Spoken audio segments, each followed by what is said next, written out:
Román Felipelli, licenciado en Ciencias Políticas de la ciudad de Rosario. Un gusto que estés en el programa. Antonio, un honor, ¿eh? Después de tanto tiempo finalmente pudimos reencontrarnos, porque ya habíamos charlado en otra oportunidad. Exactamente, en otro formato periodístico. En otro formato. La idea era hablar con vos, sos, no es por tirarte flores, pero uno de los que mejor analiza el momento que vive la Argentina, desde lo político, pero también desde lo cultural, un momento muy particular, donde tenemos un gobierno de un presidente que viene desde afuera de la política, y es más, denostando a la política y diciendo que de alguna forma quiere terminar con el Estado, ¿no? ¿Qué análisis haces sobre lo que estamos viviendo?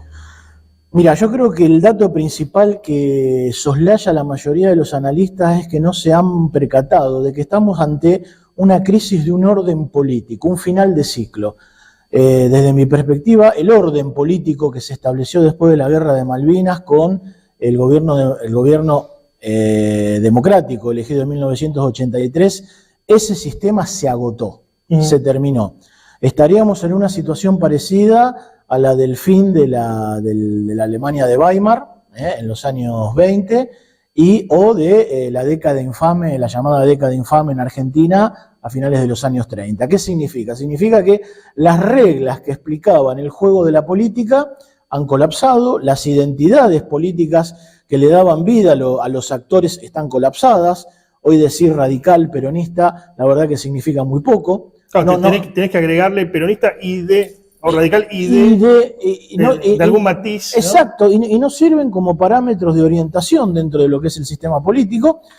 Lo que sí permanece incólume, que fue una característica del régimen, es su carácter dependiente. Eso lo seguís viendo. Eso sí, esa es una característica que permanece. ¿Dependiente económicamente o dependiente políticamente inclusive? Es una dependencia de carácter política y económica. Una dependencia de carácter política y económica, en nuestro caso. O sea, explicado más fácil para aquellos que no están al tanto, no somos amos de nuestro propio destino. No, en absoluto, en absoluto. Como decía un amigo que vos y yo conocemos, el profesor Marcelo Bulo, hasta los años 70 éramos los dueños del taxi, y a partir del año 76 alquilamos la chapa. Y hasta hace poco tiempo... Qué buena imagen. Qué buena. Sí, no, está muy buena. Y hasta hace no mucho tiempo atrás había un partido, que era el Partido Justicialista, que por lo menos manejaba el taxi con la chapa alquilada sin chocarlo. Ahora el dato novedoso es que lo chocó. Lo chocó. Por eso la aparición de un actor como Milei. Ahora, ¿cuánto influye esto de la batalla cultural, que lo venimos abordando en diferentes formatos y con diferentes analistas? ¿Cuánto influye esto de la batalla cultural? ¿La batalla cultural es algo que lo excede a Milei? ¿Es algo que sí o sí se tenía que dar, pero a través de alguien como Milei en la Argentina? ¿Cómo lo ves? Bueno, hay muchas personas sobre todo que provienen de sectores tradicionalistas, vinculados a la Iglesia Católica y algunos otros sectores religiosos que le han dado su apoyo a Milei supuestamente por este sesgo conservador, tipo a la norteamericana, conservador en lo social, liberal en lo económico. Yo creo que es una reacción, pero ante un proceso que es mucho más general, que ya excede largamente a Argentina, que tiene que ver con la crisis del occidente cristiano, con la crisis de la civilización occidental, que ya había sido leído por muchos en los años 20, 30, pero que está adquiriendo ahora, a comienzos del siglo XXI, caracteres mucho más disolventes y mucho más críticos. ¿Influye esto en que haya un Papa argentino y que ese Papa argentino esté abiertamente a favor de lo que es la Agenda 2030, de esta preeminencia, según la Agenda 2030, de las minorías sexuales, incluso de recursos como el aborto, etcétera, etcétera? La verdad que la presencia de un papa de origen argentino en este momento histórico que le está tocando vivir a la Iglesia, para nosotros los argentinos tiene un significado muy paradojal, porque algo que debería hacernos sentir particularmente orgullosos, por lo menos a los católicos, nos llama profundamente a la reflexión, porque la Iglesia también está atravesando un periodo de mucha confusión, un periodo que se abrió con el Concilio Vaticano II, cuyas también consecuencias están sintiéndose ahora de manera muy disolvente.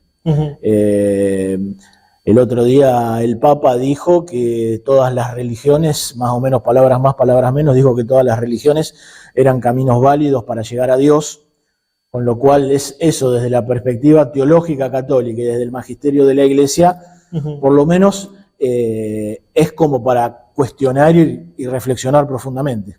Volviendo a la cuestión política y política electoral en este caso, Milei llega criticando a la casta, denostando a la casta, pero hoy ya es parte de cierto sistema. Ya, bueno, pasaron varios meses desde que asumió, le caben las generales de la ley y corre el riesgo de diluirse justamente en ese statu quo casta, utilizando su terminología. Digamos, pues ya no es un outsider que critica de afuera, ya es parte del problema, digamos. Ya es parte de la familia, digamos. De la familia. De la familia.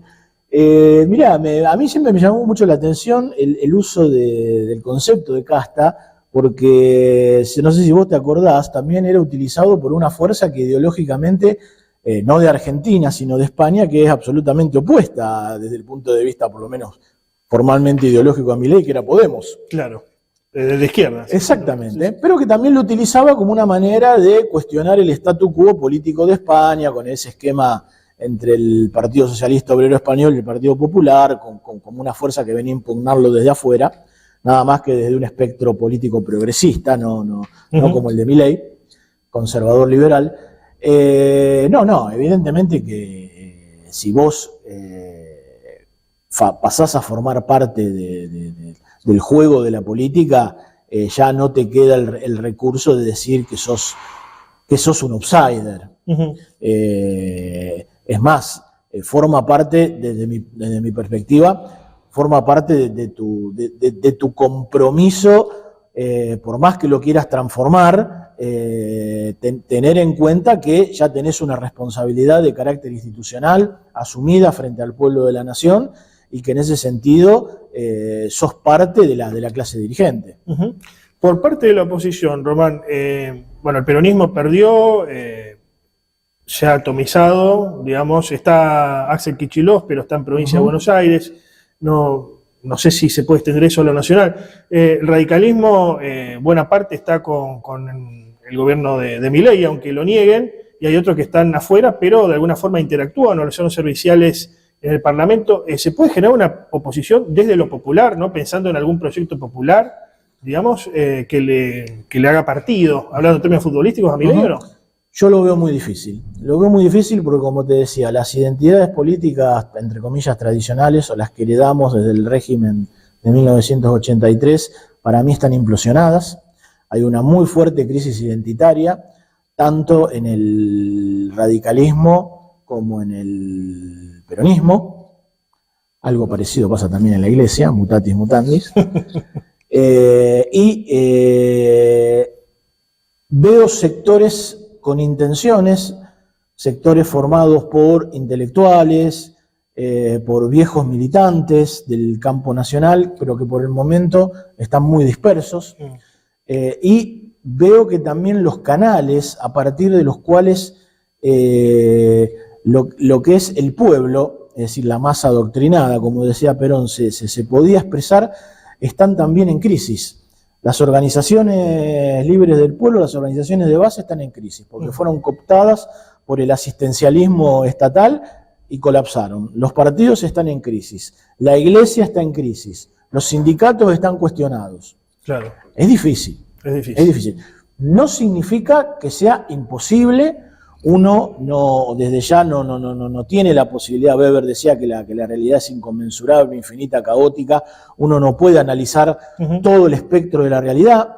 Yo no sé cuántos, por ejemplo, hubiesen tenido en cuenta en el año 43 la aparición de un grupo de militares nacionalistas, como fue el GO, con Perón a la cabeza, que inició todo un gran proceso de transformación. Uno por ahí está y uno no llega a verlo, pero por el momento no. Prima facie lo veo muy difícil, Antonio. Román Filippelli, muchas gracias. Antonio, un placer, a tu disposición y es un gusto siempre estar con vos. Gracias.